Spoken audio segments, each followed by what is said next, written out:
Hello दोस्तों, मैं हूं आशीष गुप्ता और आप देख रहे हैं टेक इंजीनियरिंग ज्ञान। मैंने एक नया टॉपिक स्टार्ट किया है, इंडियन पॉलिटी यानी भारत की राज्य व्यवस्था। तो इंडियन पॉलिटी का जन्म कहां से हुआ, ये सब चीज़ें हमने पिछले लेक्चर में देखी थी। चलिए उसको एक बार हम लेक्चर को रिवाइज़ कर लेते हैं। तो हमने पिछले लेक्चर में देखा था कि सबसे पहले पॉलिटिकल फ़िलोसॉफ़ी आई। फ़िलोसॉफ़ी मतलब एक सोच। तो सबसे पहले राजनीतिक सोच ने जन्म लिया। फिर उसके बाद में उस सोच को कुछ एविडेंस मिले, कुछ फैक्ट्स मिले, तो वो पॉलिटिकल साइंस बन गया यानी राजनीतिक विज्ञान बन गया।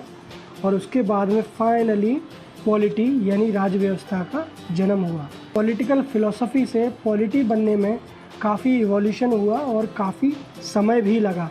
इसकी शुरुआत कहाँ से हुई थी ये भी हमने देखा था। इसकी शुरुआत ग्रीक से हुई थी। ग्रीक की कैपिटल है एथेंस।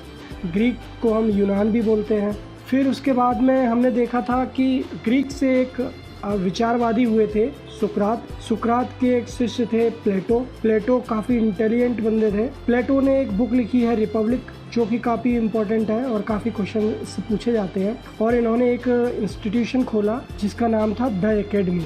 फिर उसके बाद में प्लेटो के एक शिष्य थे अरस्तु ने एक बुक लिखी पॉलिटिक्स, इसीलिए इसको फादर ऑफ पॉलिटिकल साइंस भी बोलते हैं। फिर उसके बाद में अरस्तु के एक शिष्य बने सिकंदर, जिनको हम सिकंदर अलेक्जेंडर द ग्रेट बोलते हैं। तो ये सारी चीज़ें हमने देखी थी, जिसमें हमने ये भी देखा था कि इसमें से क्या क्या और कैसे कैसे क्वेश्चन पूछे जा सकते हैं।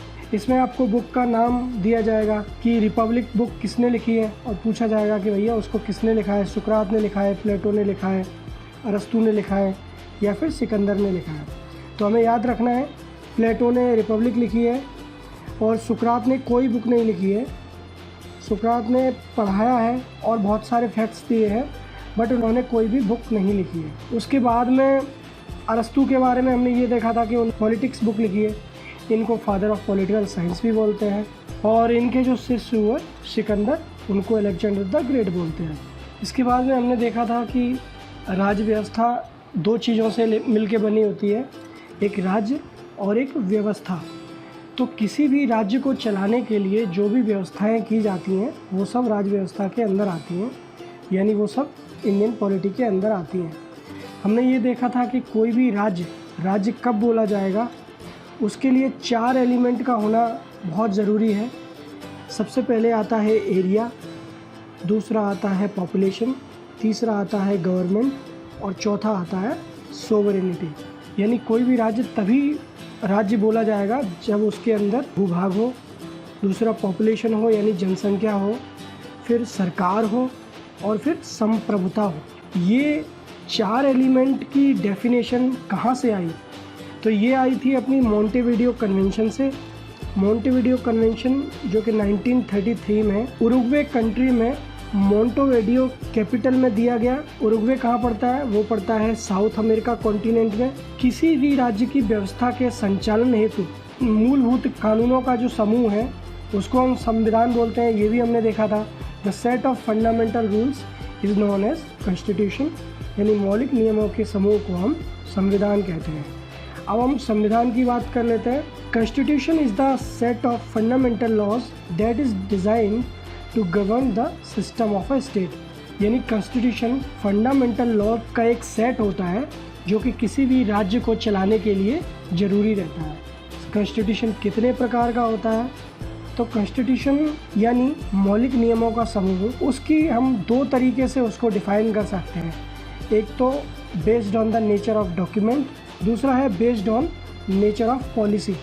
तो सबसे पहले हम बात करते हैं कि डॉक्यूमेंट के नेचर के आधार पर कॉन्स्टिट्यूशन कितने प्रकार का होता है। तो डॉक्यूमेंट के नेचर के आधार पर 2 टाइप का होता है। एक तो रिटन कॉन्स्टिट्यूशन और दूसरा होता है अनरिटन कॉन्स्टिट्यूशन। तो सबसे पहले मैं आपको ये बता दूं कि इंडिया का जो कॉन्स्टिट्यूशन है वो सबसे बड़ा, विश्व का सबसे बड़ा रिटन कॉन्स्टिट्यूशन है। रिटन कॉन्स्टिट्यूशन में होता क्या है कि सारे जो लॉज होते हैं, सारे जो बातें होती हैं, फैक्ट्स होते हैं, वो सब एक बुक के अंदर अरेंज होते हैं। जबकि अनरिटन कॉन्स्टिट्यूशन में, अनरिटन कॉन्स्टिट्यूशन का मतलब ये नहीं है कि वो कहीं पे भी लिखा नहीं है, बस ओरल हम उसके बारे में जानते हैं। वो लिखा तो जाता है लेकिन कहीं पे भी एक क्रमबद्ध सीरीज़ में उसको नहीं लिखा गया है, इसीलिए इसको हम अनरिटन कॉन्स्टिट्यूशन बोलते हैं। अनरिटन कॉन्स्टिट्यूशन बहुत सारी कंट्रीज़ का है। ब्रिटिश का है, कनाडा का है, न्यूजीलैंड का है, इज़राइल का है और सऊदी अरबिया का है। ये क्वेश्चन बहुत इंपॉर्टेंट है क्योंकि उसमें कंट्रीज़ का नाम दे देते हैं और पूछ लेते हैं कि इनमें से किसका अनरिटन कॉन्स्टिट्यूशन है। तो हमें ये कंट्रीज़ याद रखनी है, ब्रिटिश, कनाडा, न्यूजीलैंड, इज़राइल और सऊदी अरबिया। ये मेन कंट्रीज़ हैं जिनमें अनरिटन कॉन्स्टिट्यूशन फॉलो किया जाता है। रिटन कॉन्स्टिट्यूशन होता है आपका इंडिया में, यूएस में। अब उसके बाद में बात करते हैं नेचर ऑफ पॉलिटी की। तो नेचर ऑफ पॉलिटी के आधार पे हमने देखा कि 2 टाइप का होता है, एक तो यूनिटरी और दूसरा फेडरल। यूनिटरी मतलब एकात्मक, फेडरल मतलब संघीय। एकात्मक का मतलब क्या है? एकात्मक का मतलब है जब किसी भी कंट्री की सारी पावर सेंट्रलाइज हो, यानी किसी या तो केंद्र के हाथ में हो या फिर स्टेट के हाथ में हो, तो उसको हम यूनिटरी कॉन्स्टिट्यूशन बोलते हैं। संघीय जब शक्तियों का विकेंद्रीकरण हो जाता है यानी डिसेंट्रलाइजेशन हो जाता है, तब उसको हम संघीय कॉन्स्टिट्यूशन बोलते हैं। क्वेश्चन ये बनता है इसमें से कि यूनिटरी कॉन्स्टिट्यूशन किस किस कंट्री का है। तो सबसे पहले ब्रिटेन यानी ब्रिटिश, दूसरा फ्रेंच। इन दोनों में ऐसा होता है कि सारी जो पावर है वो अपने सेंट्रल के हाथ में है, और ब्रिटिश की अगर हम बात करें तो सारी पावर ब्रिटिश क्राउन के हाथ में होती है। उसके बाद में हम फेडरल की बात करते हैं, तो फेडरल में स्टेट के पास में भी वो पावर रहती है कि वो अपने स्टेट के लेवल पे कोई भी लॉ बना सकता है, और उसी तरीके से सेंट्रल के पास में भी पावर है। फेडरल पावर की अगर हम बात करें तो वो रहती है यूएस के पास में, कनाडा के पास में और ऑस्ट्रेलिया। और भी हैं, लेकिन ये ऐसी कंट्रीज़ हैं जो लाइमलाइट में रहती हैं और इम्पॉर्टेंट है। अब हम कुछ इंपॉर्टेंट क्वेश्चंस के बारे में बात कर लेते हैं। सबसे पहले हम इंडिया के कॉन्स्टिट्यूशन की बात करते हैं। तो इंडियन कॉन्स्टिट्यूशन में 395 आर्टिकल रहते हैं, और ये विश्व का सबसे बड़ा लार्जेस्ट रिटन कॉन्स्टिट्यूशन है। 1.5 लाख वर्ड्स हैं, यानी अगर हम आर्टिकल के फॉर्म में देखें तब भी ये दुनिया का सबसे बड़ा कॉन्स्टिट्यूशन है, और अगर हम वर्ड्स के फॉर्म में देखें तब भी ये दुनिया का सबसे बड़ा कॉन्स्टिट्यूशन है। अब सबसे छोटा कॉन्स्टिट्यूशन जो होता है वो है आपका वर्ल्ड में यूएसए का है, क्योंकि इसमें सिर्फ 7 आर्टिकल हैं। और अगर हम smallest constitution in terms of words देखें तो मोनाको पहले नंबर पे आता है। मोनाको के जो कॉन्स्टिट्यूशन में 3814 वर्ड्स हैं। लेटेस्ट जो कॉन्स्टिट्यूशन बना हुआ है वो आपका नेपाल का बना हुआ है। ये बना है 20 सितंबर 2015 का। ये क्वेश्चन भी आ सकता है और ये एक बार आया भी हुआ है।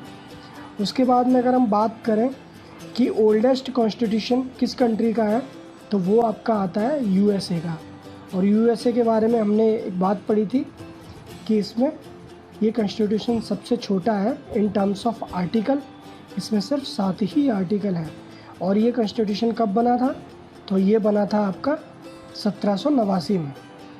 ये बात हम पहले कर चुके हैं कि रिटन कॉन्स्टिट्यूशन क्या होता है। रिटन कॉन्स्टिट्यूशन में हमने देखा कि जो सारी लॉज वगैरह हैं, जो फैक्ट्स वगैरह हैं, वो सब एक बुक या एक सीरीज़ के फॉर्म में एक डॉक्यूमेंट में जमा होते हैं।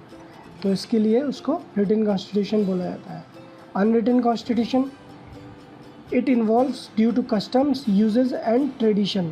सिंपल भाषा में हमने देखा था कि इसमें फैक्ट्स और लॉ तो होते हैं और लिखे हुए भी होते हैं, लेकिन वो सारी लॉ एक जगह पर जमा नहीं होते, इसीलिए इसको हम अनरिटन कॉन्स्टिट्यूशन बोलते हैं। यूनिटरी कॉन्स्टिट्यूशन हमने देखा था, एक सिंगल अथॉरिटी होती है, किसी भी कंट्री के पास सेंट्रलाइजेशन की पावर होती है और एक सिंगल अथॉरिटी होती है। फेडरल कॉन्स्टिट्यूशन हमने देखा कि इसमें पावर जो है वो यूनियन गवर्नमेंट के पास में भी है और स्टेट गवर्नमेंट के पास में भी है, यानी शक्तियों का विभाजन हो चुका है, शक्तियाँ शेयर होती हैं, उनका विकेंद्रीकरण हो चुका है। It shares the power between union government and state government.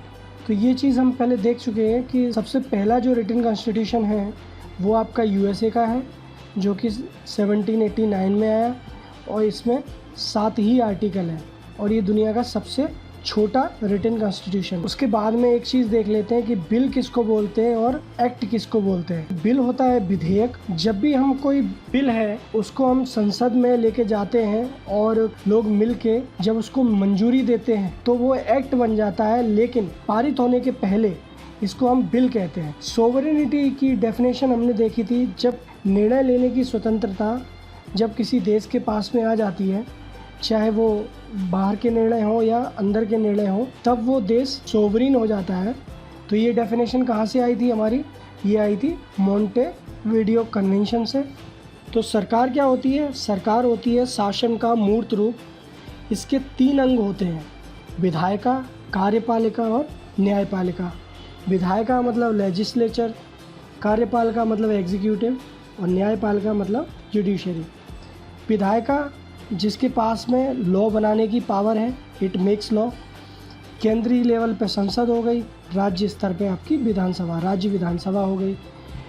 कार्यपालिका जो ये लॉ बनेंगे जिनको एग्जीक्यूट किया जाएगा, तो एग्जीक्यूट करने वाले मंत्री हो गए, आईएएस, सारे आईएएस ऑफिसर हो गए और जितने भी अधिकारी हैं वो सब आपके एग्जीक्यूटिव में आते हैं। उसके बाद में न्यायपालिका आती है, जुडिशरी। तो ये हमारे 3 बॉडी हैं या हमारे देश की। न्यायपालिका की तरफ कोई आदमी कब अप्रोच करता है? जब मान लो किसी भी लॉ का पालन नहीं होता और ये बॉडी न्याय दिलाती है। इसके अंदर में आपके आते हैं सुप्रीम कोर्ट, हाई कोर्ट और जितने भी डिस्ट्रिक्ट कोर्ट हैं, न्यायालय वगैरह, वो सारे के अंदर में आते हैं। अगर आपको ये वीडियो अच्छा लगा हो तो इसे लाइक करें और मेरे चैनल को सब्सक्राइब करें और बेल आइकन को दबाना ना भूलें। मिलते हैं लेक्चर 3 में, तब तक के लिए धन्यवाद, गुड बाय।